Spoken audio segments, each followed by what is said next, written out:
Hussein Ali Mwinyi walikuwa mstari wa mbele katika kufanya mambo ya heri katika kipindi chote cha mwezi mtukufu wa Ramadhani, kwa kuwasaidia wananchi, kuwafuturisha na kufutari nao katika mikoa yote ya Unguja na Pemba,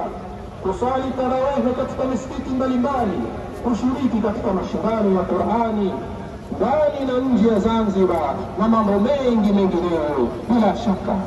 Bila shaka ndugu zangu Waislamu, haya ni mapenzi makubwa waliotuonesha viongozi wetu hao,